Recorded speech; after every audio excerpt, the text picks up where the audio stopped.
All right, well, welcome again to Krishna Katha Storytelling Time. My name is Janapati Das.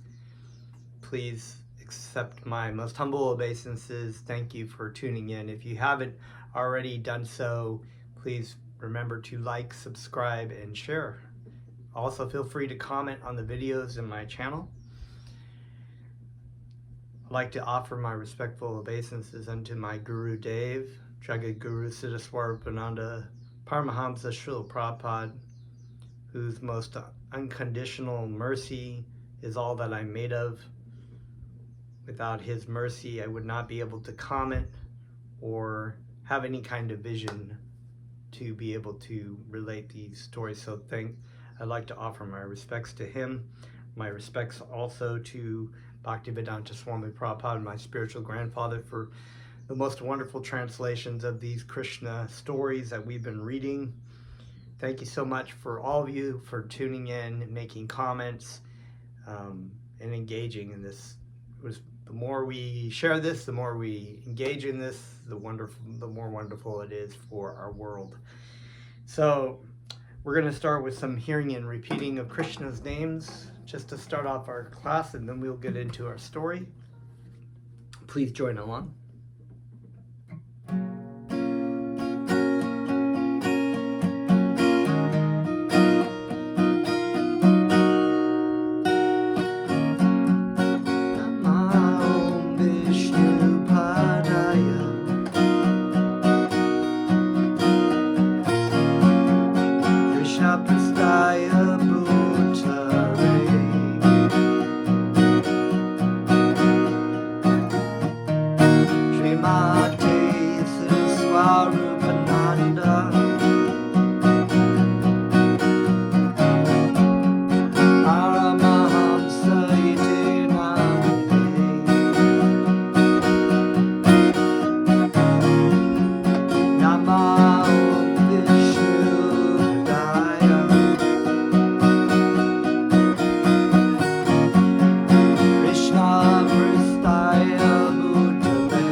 Haribol, Hare Krishna. Thank you very much again for tuning in.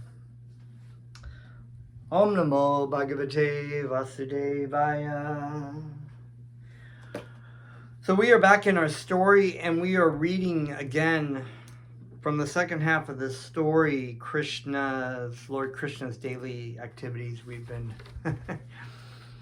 remember the previous story, Narada Muni had gone through all the palaces of Krishna and seen Krishna do so many things, and now we're getting a little bit more into the details of Krishna's daily activities and making a point of how Krishna used to meditate upon himself, and only Krishna, the Supreme Personality of Godhead, can do that. Many so-called people who come to this planet, who are born sometimes for one reason or another, tend to think that they are God, or either they're in some great delusion. Most of them are obviously in delusion, but they're in some delusion.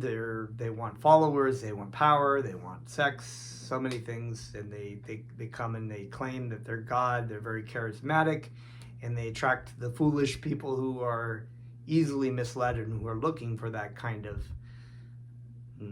guru, I guess you could say. And so he was basically saying that, only Krishna can meditate upon himself. Only Krishna is Krishna. Only God is God. So anybody who, even the pure devotee of Krishna, never ever claims himself to be God. If he does, and there are many Mayavadi philosophers, the teacher of the impersonalist philosophies, yogic philosophies, as laid down by Shankaracharya so many centuries ago. That's a whole nother story, a whole nother ball of wax, and why that happened and who that really was and why the person did that. So, but we can save that for another story. So we were reading about Lord Krishna's daily activities, and all of a sudden a messenger came to the door of Krishna of Hastinapura, representing imprisoned kings by King Jarasandha. If we remember from our previous story, King Jarasandha was one of the envious kings, the demons, that Krishna came to eradicate from the planet. But he had also defeated Jarasandha 17 times, and every time let him go, and then Jarasandha was talked into going back and regathering his army and re-attacking Dwarka, and 17 times he lost. And the 18th time, Krishna, of course, had some other business to deal with. I'm trying to, the names are escaping me. Of course, the demon that was attacking also at the same time that Jarasandha was, the other king, chased Krishna. Krishna led him into a cave where one of his devotees was sleeping. You probably remember this from the previous story. Sorry, the name has slipped my mind, as it does with older age. But you can feel free to make a comment in my comment section to remind me of the name, which it'll come back to me. But anyway, he came to we'll read here, okay. Once upon a time, a person arrived at the gateway of the assembly house who was unknown to all the members of the assembly, and with permission of Lord Krishna, he was admitted into the assembly by the doorkeeper. The doorkeeper was ordered to present him before the Lord, and the man appeared and offered his respectful obeisances unto the Lord with folded hands. It happened that when King Jarasandha conquered all other kingdoms, many kings did not bow their heads before Jarasandha. And as a result of this, all of them, numbering 20,000, were arrested and made his prisoners. A man who was brought before Lord Krishna by the doorkeeper was a representative messenger from all these imprisoned kings. Being duly presented before the Lord, the man began to explain the actual situation as follows. So we're going to get into this sort of story here that kind of cross-sections Indraprastha, which was the city of King Yudhisthira and the Pandava brothers. King Yudhisthira, of course, was about to be, by support of Lord Krishna, the Supreme Personality of Godhead, King Yudhisthira, one of the most pious kings in the Vedic civilization, was about to be crowned emperor. But in order to do that, all kings of the world had to either willingly or through fighting submit themselves to.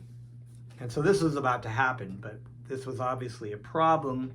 King Yudhisthira was going around acting like a mini emperor and conquering so many kings that were actually supportive of King Yudhisthira, Emperor Yudhisthira.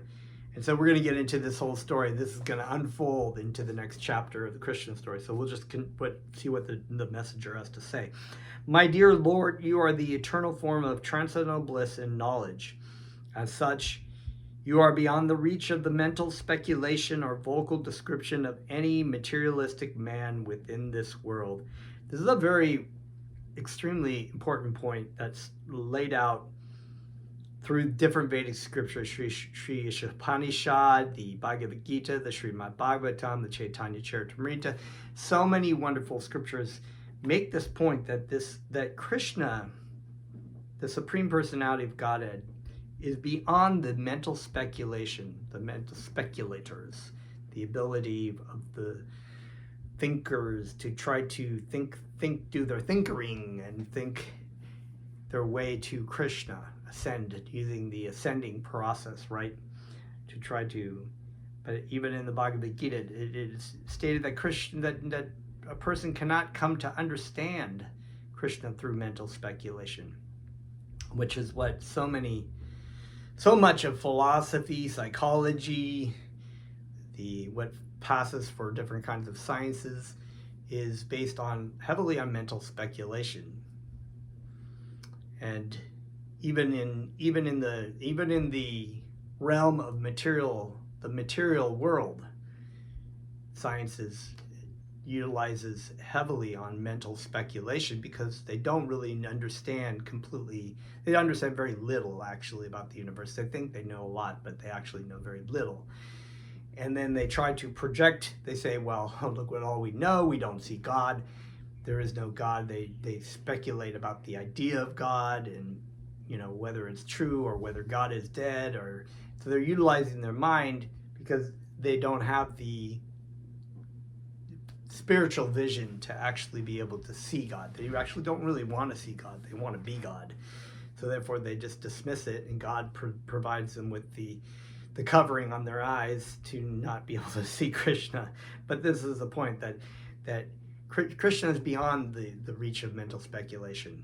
So in the realm of philosophy and psychology, but a lot of philosophy too, a lot of that is just kind of like mental masturbation, really. It's just like, well, it could be this, it could be that. Have you ever thought about this? And you do the gymnastics in your mind and twist around and try to figure out what is the absolute truth, right? You can just bend your mind into the great yogic postures that you would just be able to reach the absolute truth through that kind of gymnastics of your mind.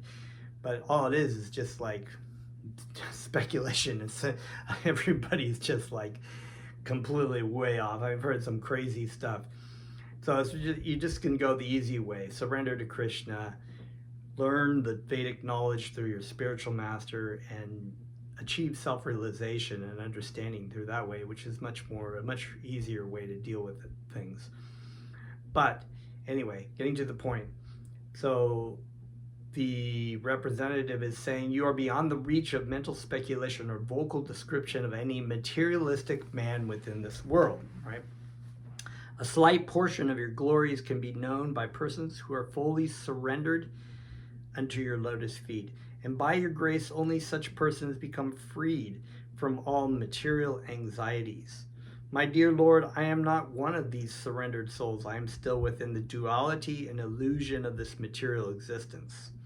This is actually a real devotee, just presenting himself as really, because as the Lord Chaitanya said, one can chant the holy names of the Lord in a humble state of mind, feeling oneself to be lower than the straw on the street. So a devotee of Krishna does not feel qualified at all, but knows that Krishna will give all protection. It's wonderful. My dear Lord, I am not one of these surrendered souls. I am still within the duality and illusion of this material existence. I have therefore come to take shelter of your lotus feet, for I am afraid of the cycle of birth and death. My dear Lord, I think that there are many living entities like me who are eternally entangled in fruitive activities and the resultant reaction. So this, again, fruitive activities and mental speculation can never understand Krishna, can never actually understand the meaning of life, really. They are never inclined to follow your instructions by performance of devotional service, although it is pleasing to the heart and most auspicious for one's existence. It's sort of like, my spiritual teacher has said, people spend their life in the sand of the deserts of material life, even attracted by the illusions and the mirages of the desert, of the different colored sands created in an illusion by the sunlight, and they're just like, oh, this damn sand, my life is so stressful, so unhappy. And someone comes along and says, like the spiritual master says, there's an oasis just this way, and they're just too they don't trust the person. They're just stuck in their own like mental anguish about the sand of the material world. Yes, the material world is a desert with many illusions, but if you want to go to the oasis, here it is. So the eternally entangled in fruitive activities and the resultant reactions, they are never inclined to follow your instructions by performance of devotional service, although it is pleasing to the heart and most auspicious for one's existence, right? Nourishing. On the contrary, they are against the path of Krishna conscious life, and they are wandering within the three worlds, impelled by the illusory energy of material existence. My dear Lord, who can estimate your mercy and your powerful activities? You are present always as the insurmountable force of eternal time, engaged in baffling the indefatigable desires of the materialists, who are thus repeatedly becoming confused and frustrated. I therefore offer my respectful obeisances unto you in your form of eternal time. My dear Lord, you are the proprietor of all the three worlds, and you have incarnated yourself along with your planetary expansion, Lord Balaram. It is said that your appearance in this incarnation is for the purpose of protecting the faithful and destroying the miscreants. Under the circumstances, how is it possible that miscreants like Jardsanda can put us into such deplorable conditions of life against your authority? We are puzzled at the situation and cannot understand how it is possible. It may be that Jardsanda has been deputed to give us such trouble because of our past misdeeds. But we have heard from revealed scriptures that anyone who surrenders unto your lotus feet immediately becomes immune to the reactions of sinful life. I have therefore been deputed by all the imprisoned kings to wholeheartedly offer ourselves unto your shelter, and we hope that your lordship will now give us full protection. So, main point that I brought up in one of my last classes, just this idea, it was right, and I just lost my spot. Sorry. We have heard from revealed scriptures that anyone who surrenders unto your lotus feet immediately becomes immune to the reactions of sinful life. Let's put that into context of what we're talking about, right? We've referred to this idea of like the karmic reactions of our activities in this world, and how we constantly, no matter, even with our best intentions, trying to live a very clean life, maybe as a vegetarian or like as a pacifist, not trying to kill anything, trying to be very good to people or whatever. We're constantly throughout the day killing living entities, constantly. And these reactions are just incurring. But in the activity of service to the spiritual master and Krishna, the karmic reactions are not nullified, but they're stopped. In other words, we could be engaging in the service of our spiritual master and Krishna. The karmic reactions are not happening when we are killing throughout the day unintentionally, and at the same time, it's like unplugging a fan. So the past karmic reactions are slowing down, as long as we're engaging in those things that are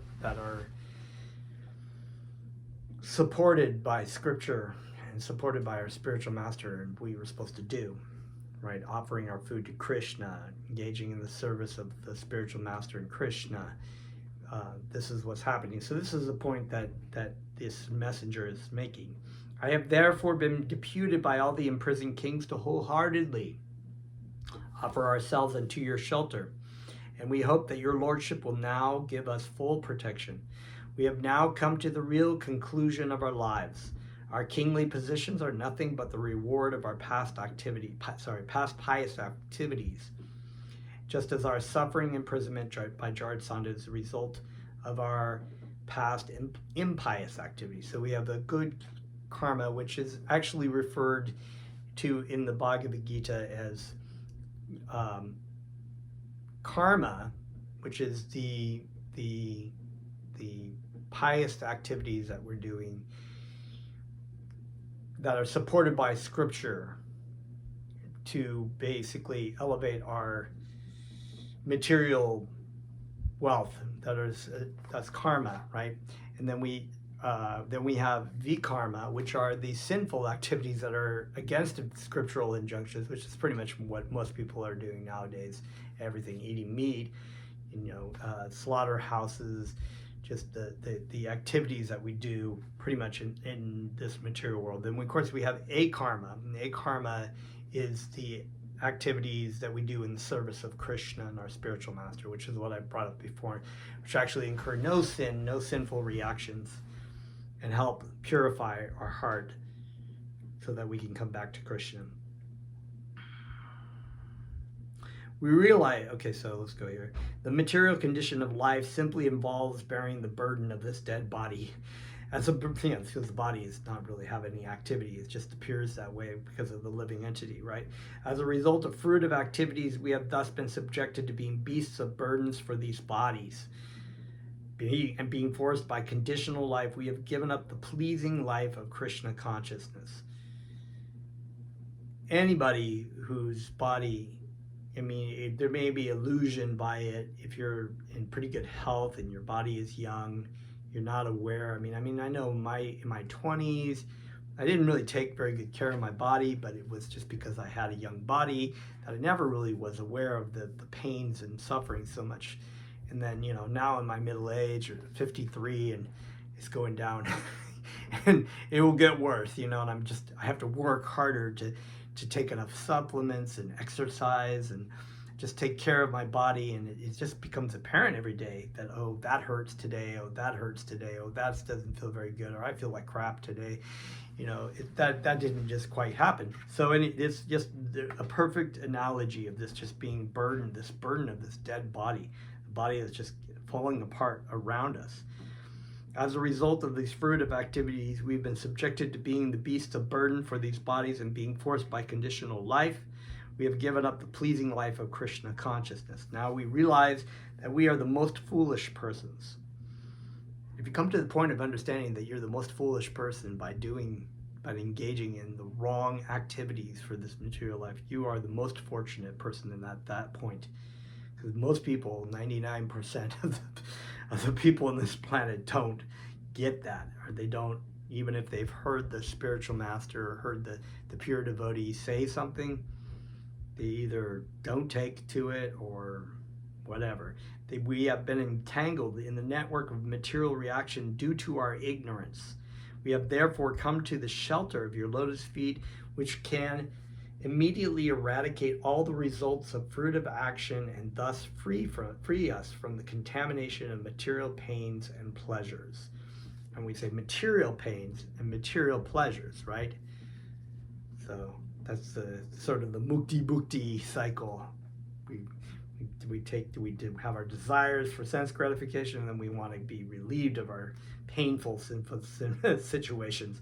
Dear Lord, because we are now surrendered souls at your lotus feet, you can give us relief from the entrapment of fruitive action made possible by the form of Jardsanda. Dear Lord, it is known to you that Jardsana possesses the power of 10,000 elephants, and with this power he has imprisoned us, just as a lion hypnotizes a flock of sheep. My dear Lord, you have already fought with Jardsana 18 times consecutively, out of which you have defeated him 17 times by surpassing his extraordinary powerful position. And we're talking about, Jardsana, some of these kings, like Jardsana, is immensely powerful warrior, immensely powerful king. My dear Lord, we know very well that Jardsana cannot defeat you at any time because your power, strength, resources, and authority are all unlimited. No one can equal you or surpass you. The appearance of defeat by Jardsana in the 18th engagement is nothing but an exhibition of human behavior. Unfortunately, foolish Jardsana could not understand your tricks, and he has since then become puffed up over his material power and prestige. Specifically, he has arrested us and imprisoned us, knowing fully that as your devotees we are subordinate to your sovereignty. Now I have explained our awful position, and your lordship can consider and do whatever you like. As the messenger and representative of all these imprisoned kings, I have submitted my words before your lordship and presented our prayers to you. All the kings are very anxious to see you, so that they may all personally surrender at your lotus feet. My dear Lord, be merciful upon them and act for their good fortune. At the very moment the messenger of the imprisoned kings was presenting his appeal before the Lord, the great sage Narada also arrived. Here comes Narada again. Da, da, da, da. Because he was a great saint, the hair was dazzling like gold. His hair was dazzling like gold, and when he entered the assembly house, it appeared that the sun god was personally present in the midst of the assembly. Lord Krishna is the worshipable master of even Lord Brahma and Lord Shiva, yet as soon as he saw that the sage Narada had arrived, he immediately stood up along with his ministers and secretaries to receive the great sage and offer his respectful obeisances by bowing his head. So we had read these past things of where Narada Muni was visiting Lord Krishna in the palaces, right?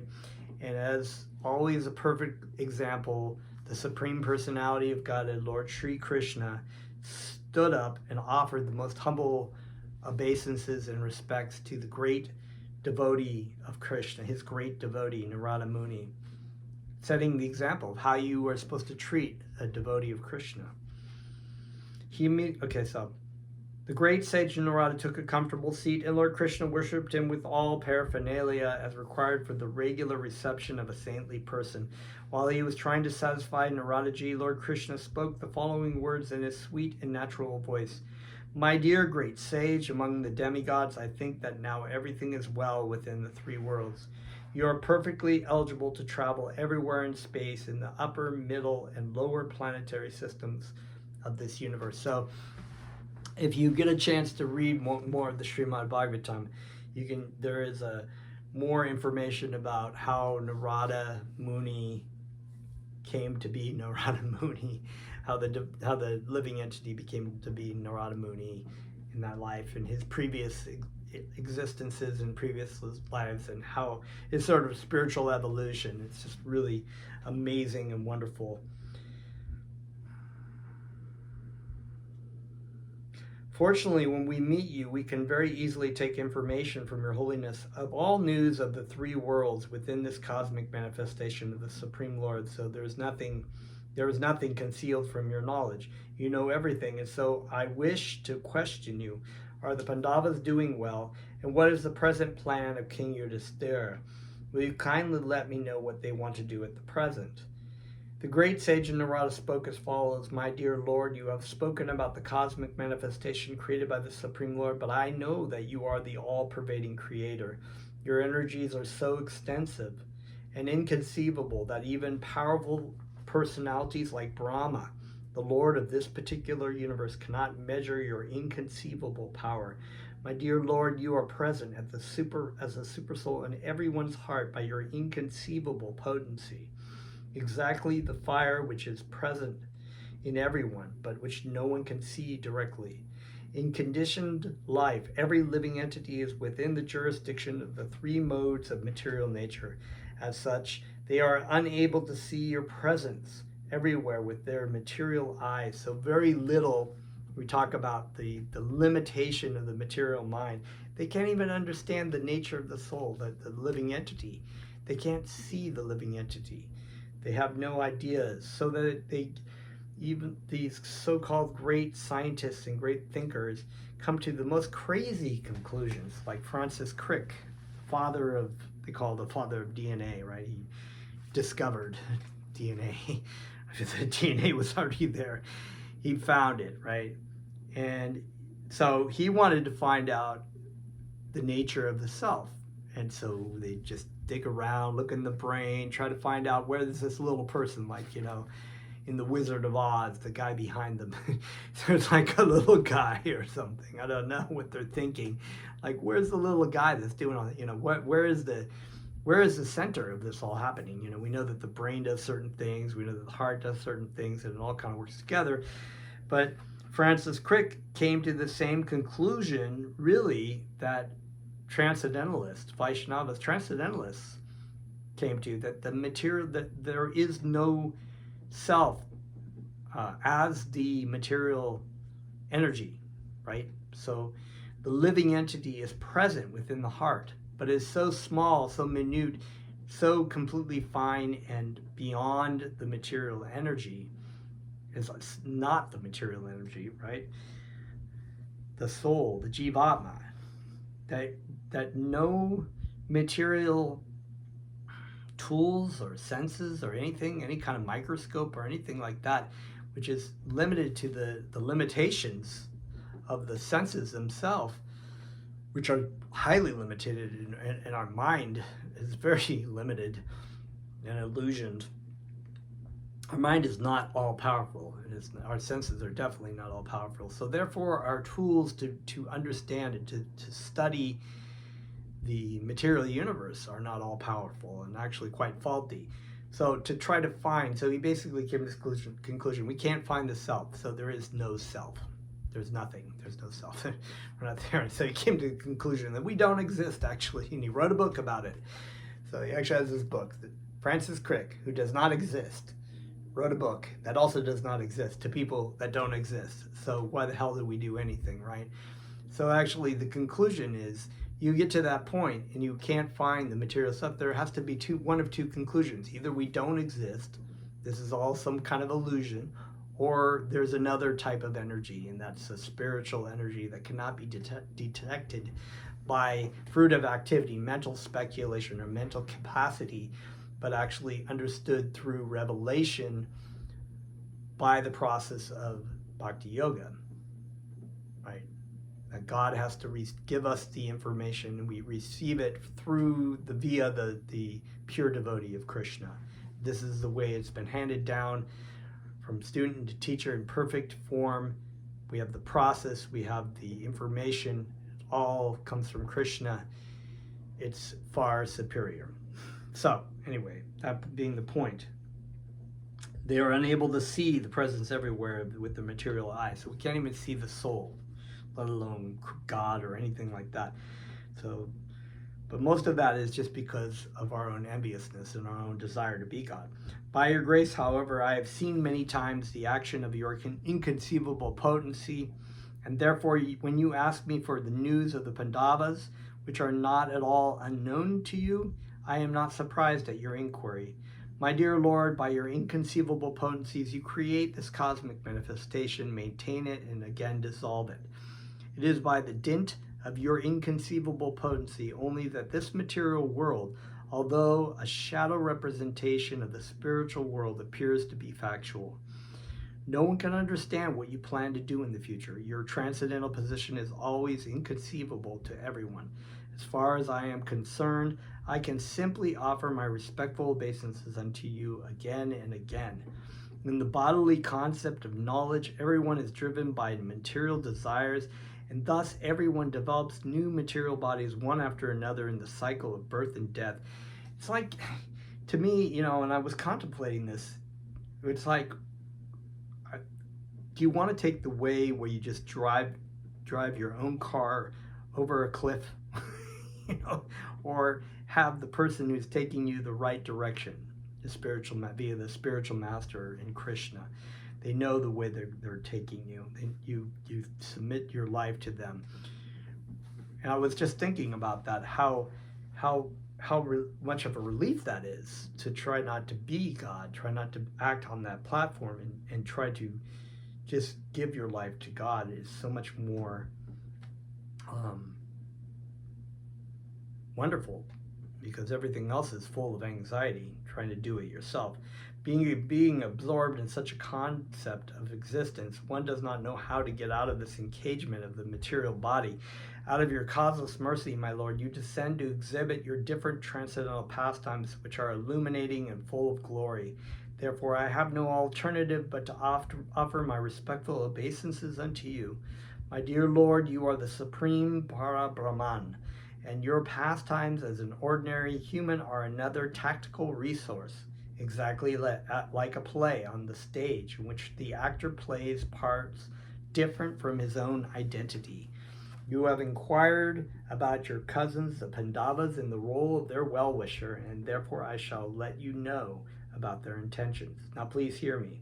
First of all, may I inform you that King Yudhisthira has all material opulences which are possible to achieve in the higher planetary system, Brahmaloka. He has no material opulence for which to aspire, and yet he wants to perform Rajasuya sacrifices only to get your association and to please you. So King Yudhisthira was an extremely pious, pure devotee of Krishna, and he had the immense material wealth of the world. I mean, just like mind-blowing. Billionaires haven't even scratched. It's like quadrillionaires or something. It's just like so much money, so much wealth, but he had no attraction for it, and he wanted to do this Rajasuya sacrifice, which is a great sacrifice for the emperor, not to own and control the world, but to please Krishna, because this is what Krishna really wanted. Narada informed Lord Krishna, King Yudhisthira is so opulent that he has attained all the opulences of Brahmaloka, even on this earthly planet, Brahmaloka being the highest planetary planet of Lord Brahma, right? He is fully satisfied and he does not need anything more. He is full in everything, but now he wants to worship you in order to achieve your causeless mercy, and I beg to request you to fulfill his desires. My dear Lord, in this great sacrificial performances by King Yudhisthira, there will be an assembly of all the demigods and all the famous kings of the world. My dear Lord, you are the Supreme Brahman, personality of Godhead, one who engages himself in your devotional service by the prescribed methods of hearing, chanting, and remembering, certainly becomes purified from the contamination of the modes of material nature. And what to speak of those who have the opportunity to see you and touch you directly. So there it is. The method is already laid out. Hearing and chanting Krishna's names, hearing and chanting, remembering Krishna. My dear Lord, you are the symbol of everything auspicious. Your transcendental name and fame have spread all over the universe, including the higher, middle, and lower planetary systems. The transcendental water which washes your lotus feet is known in the higher planetary system as Mandakini, in the lower planetary system as Bhogavati, and in this earthly planetary system as the Ganges. This sacred transcendental water flows through the entire universe, purifying wherever it flows. Just before the great sage Narada arrived in the Sudharma assembly house of Dwarka, Lord Krishna and his ministers and secretary had been considering how to attack the kingdom of Jaratsandha because they were seriously considering the subject. Narada's proposal that Lord Krishna go to Hastinapura for Maharaj Yudhisthira's great Rajasuya sacrifice did not much appeal to them. Lord Krishna could understand the intentions of his associates because he is the ruler of even Lord Brahma. Therefore, in order to pacify them, he smilingly said to Uddhava, my dear Uddhava, you are always my well-wishing confidential friend. I therefore wish to see everything through you because I believe that your counsel is always right. I believe that you understand the whole situation perfectly. Therefore, I'm asking your opinion. What should I do? Krishna doesn't really need to ask for him. He's giving Uddhava, his pure devotee, an opportunity to speak and praise and give advice and service to Krishna. I have faith in you, and therefore I shall do whatever you advise. It was known to Uddhava that although Lord Krishna was acting like an ordinary man, he knew everything, past, present, and future. However, because the Lord was trying to consult with him, Uddhava, in order to render service to the Lord, began to speak. Thus ends the Bhaktivedanta purport of the third volume, first chapter of Krishna, Lord Krishna's daily activities. And so we're going to get more into the story of Lord Krishna and into Prasta and the liberation of King Jarasandha coming up. And I think next time we could probably read through 2 of the stories. This is chock full of wonderful wisdom and inspiration, and I hope you enjoyed that. We will continue next time. Please remember to like the video and make some comments there, some questions. Let's chant a little bit, okay?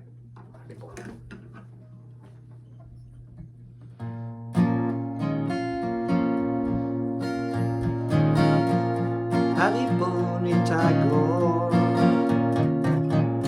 Nitagore Haribo, Haribo Nitagore, Nitagore Haribo, Haribo Nitagore, Nitagore Haribo, Haribo Nitagore, Nitagore Haribo, Hare Krishna, Hare Krishna, Krishna Krishna, Hare Hare, Hare Rama, Hare Rama, Rama Rama, Hare Hare, Hare Krishna, Hare Krishna, Krishna Krishna, Hare Hare, Hare Rama, Hare Rama, Rama Rama, Hare Hare, Hare Krishna, Hare Krishna, Krishna Krishna, Hare Hare, Hare Rama, Hare Rama, Rama Rama, Hare Hare, Hare Krishna, Hare Krishna, Krishna Krishna, Hare Hare, Hare Rama, Hare Rama, Rama Rama, Hare Hare, Hare Krishna, Hare Krishna, Krishna Krishna, Hare Hare, Hare Rama, Hare Rama, Rama Rama, Hare Hare, Hare Krishna, Hare Krishna, Krishna Krishna, Hare Hare, Hare Rama, Hare Rama, Rama Rama, Hare Hare, Gauranga, Gauranga, Gauranga, Haribo,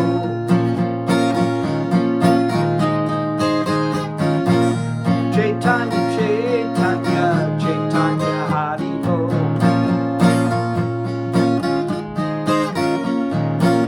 Gauranga, Gauranga, Gauranga, Haribo,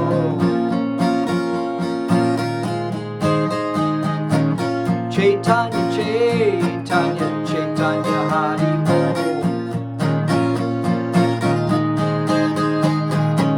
Haribo Nitagore, Nitagore Haribo,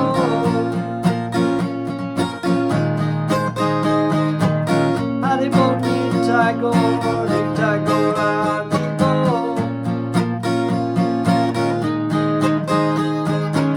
Haribo Nitagore, Nitagore Haribo,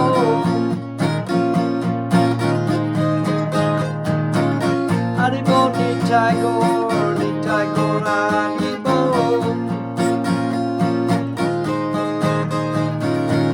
Hare Krishna, Krishna, Krishna Krishna, Hare Hare, Hare Rama, Hare Rama, Rama Rama, Hare Hare, Hare Krishna, Hare Krishna, Krishna Krishna, Hare Hare,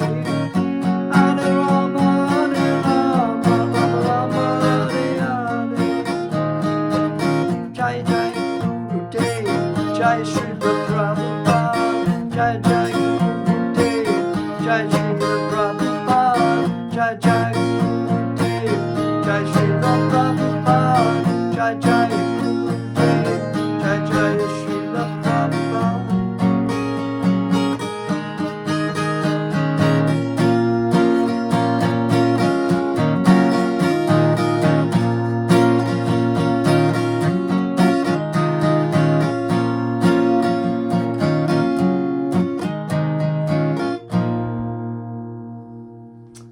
Okay, and that's all for tonight. We will pick up with Lord Krishna in Indraprastha next time. All right. Thank you very much. Namaste.